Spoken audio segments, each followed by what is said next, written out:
오늘 아침을 여는 말씀은 이사야 32장 15절에서 17절까지의 말씀입니다.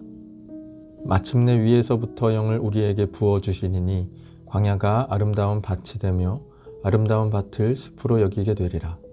그때의 정의가 광야에 거하며 공의가 아름다운 밭에 거하리니 공의의 열매는 화평이요 공의의 결과는 영원한 평안과 안전이라. 아멘. 오늘은 제자리로 라는 제목으로 은혜를 나누려고 합니다.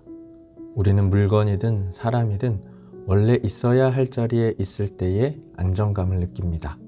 원래 있어야 할 자리에 있지 않은 것을 보면 뭔가 불안정하고 불편함을 느끼고 전혀 엉뚱한 곳에서 그것을 찾았을 때 당황스러움을 느끼기도 합니다.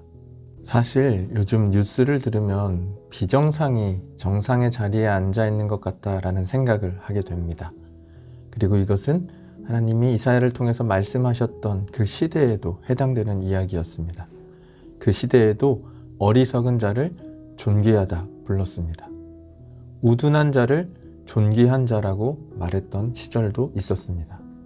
비정상이 정상의 자리에 앉아 있으면 이상하게 여겨져야 되는데 그것이 원래 그랬던 것처럼 그것이 당연한 것처럼 여겨질 때 우리는 진짜 마지막 때인가 라는 생각을 하게 됩니다. 마가복음에서 예수님께서도 멸망에 가증한 것이 서지 못한 것에 선 것을 보거든 이라는 말씀을 하십니다. 그때가 진짜 마지막 때이므로 우리가 깨어서 다시 제자리로 돌아가야 한다는 말씀입니다.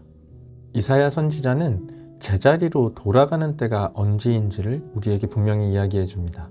보라, 장차 한 왕이 공의로 통치할 것이요 방백들이 정의로 다스릴 것이며. 여기서 말하는 한 왕은 역사적으로는 히스기야의 통치를 의미합니다. 그리고 궁극적으로는 예수 그리스도의 통치를 말합니다. 히스기야는 그 어느 것 하나도 제자리에 있지 않은 것 같았던 타락하고 어두운 시대 속에서 잠시나마 유다를 하나님 앞으로 돌려놓았던 왕입니다. 예수님도 마찬가지입니다. 죄로 인해 죽어가고 모든 것이 제자리에 있지 않은 그런 상황 속에서 우리를 다시 하나님 앞에 세우고 하나님의 형상을 회복시키셨던 그리스도의 사역을 우리가 기억할 수 있습니다. 하나님이 우리를 제자리로 돌려놓으실 때에 우리는 세상의 거짓말에 더 이상 속지 말아야 합니다. 오늘 말씀에 보면 안일한 여인, 염려 없는 딸이라는 표현이 등장합니다. 이것은 세상이 우리에게 주는 거짓된 약속을 의미합니다. 세상은 우리에게 안일함, 편안함을 주겠다고 이야기합니다.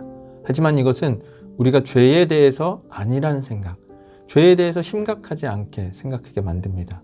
하나님의 엄중한 심판에 대해서 우리가 별것 아닌 것처럼 여기도록 만듭니다. 그리고 세상에 신음하고 고통하는 사회적인 아픔에 대해서 우리가 무관심한 태도로 나아가도록 만듭니다. 염려 없다라는 것도 마찬가지인데요. 우리가 계속 살펴봤던 것처럼 애굽이나 다른 이방 나라를 향해서 가지고 있는 그릇된 확신을 이야기합니다. 그것들이 우리를 도와줄 것이기 때문에 아무 염려 없다라고 말하지만 오히려 그것들이 우리를 찌르는 채찍과 칼이 되었음을 알고 있습니다. 우리는 그것으로 인해 염려 없는 사람들이 아니라 하나님이 우리를 지켜주실 때 염려 없다라는 그 제자리로 돌아가야 합니다. 결국 우리가 돌아가야 할 제자리는 하나님의 통치가 온전히 이루어지는 곳입니다. 마침내 위에서부터 영을 우리에게 부어주시리니 그때의 정의가 광야에 거하며 공의가 아름다운 밭에 거하리니. 여기서 위에서부터 영을 우리에게 부어주신다는 것은 성령이 우리에게 임한다는 것, 그래서 우리가 온전히 하나님의 다스리심을 받는 상태를 이야기합니다. 그때에야 우리 가운데 정의와 공의가 회복된다라는 겁니다. 하나님의 통치가 없는 정의는 거짓 정의입니다. 하나님의 통치가 없는 공의는 공평하고 의로운 세상이라고 말할 수 없습니다. 하나님이 통치하실 때, 그래서 진정한 정의와 공의가 이루어질 때 그때에 우리에게 주어지는 열매가 화평이고 그때의 공의의 결과가 영원한 평안과 안전임을 기억해야 됩니다. 우리는 세상이 약속하는 헛된 안일함과 염려 없음에 속으면 안 됩니다. 하나님이 통치하실 때에 하나님이 처음 기대하셨던, 처음 창조하셨던 그 하나님 나라와 하나님의 형상을 회복할 수 있습니다.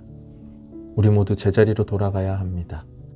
세상의 이야기에 마음이 흔들리거나 속지 마시고 오직 성령의 충만함을 받아 하나님이 약속하셨던 그 은혜의 자리, 제자리로 돌아가시는 여러분이 되시기를 주님의 이름으로 축원합니다.